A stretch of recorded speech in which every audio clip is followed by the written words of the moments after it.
Tugas kelompok video visualisasi best practice tentang aplikasi literasi digital dalam mendukung penyelenggaraan infrastruktur PUPR.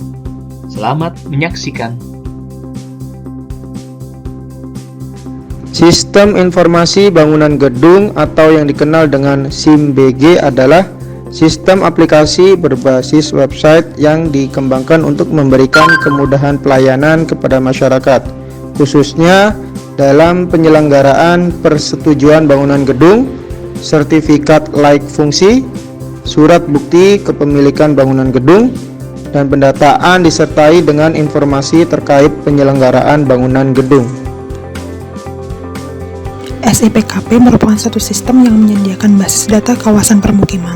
Sistem ini juga merupakan sarana untuk membangun komunikasi antara semua pihak yang terkait dalam proses pengembangan kawasan permukiman, baik di tingkat kota atau kabupaten, provinsi, maupun pusat. SIPKP dilengkapi dengan beberapa fitur utama, yaitu profil direktorat, berita, produk hukum, output kegiatan, galeri, database kawasan permukiman, dan kegiatan Direktorat Pengembangan Kawasan Permukiman. SIPA Bidang Cipta Karya adalah aplikasi yang dibangun untuk memfasilitasi perencanaan dan penganggaran tahunan yang dikerjakan oleh Direktorat Keterpaduan Infrastruktur Permukiman dalam pelaksanaan proses perencanaan program dan anggaran di lingkungan Direktorat Jenderal Cipta Karya. SIPA memiliki beberapa fungsi. Yang pertama, mengakomodir proses perencanaan dan penganggaran tahunan. Yang kedua, updating data dasar perencanaan. Yang ketiga, penilaian usulan kegiatan berbasis pemenuhan readiness kriteria. Yang keempat, monitoring usulan kegiatan. Dan yang kelima, alat pengambilan keputusan. SIPA ini dapat diakses secara online maupun offline. Literasi digital dalam mendukung penyelenggaraan infrastruktur PUPR lainnya yaitu Zoom Meeting.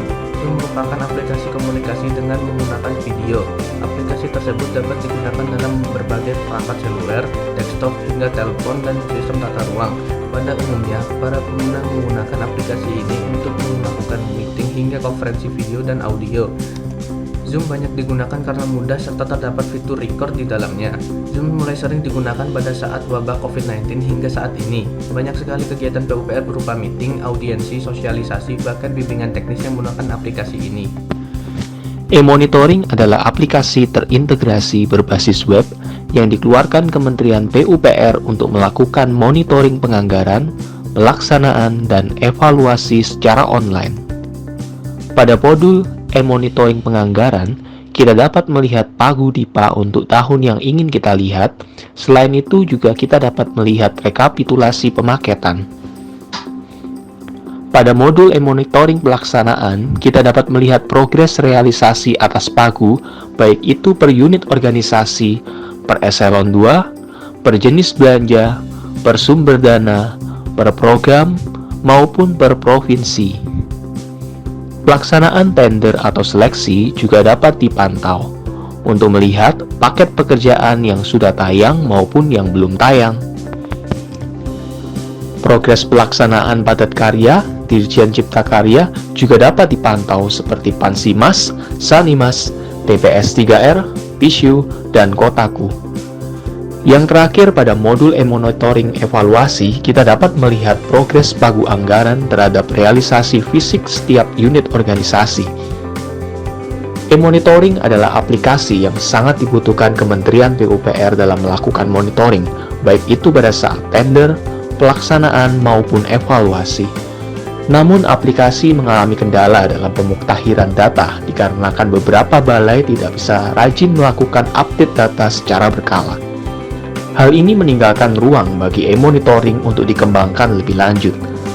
Dengan menambahkan fitur pengingat dan fitur waktu pada saat mengupload agar dapat diketahui tanggal berapa data terakhir diupdate. Dengan SOP yang jelas dan digunakan sebagai standar penilaian kerja akan menyelesaikan kendala pemuktahiran data e-monitoring.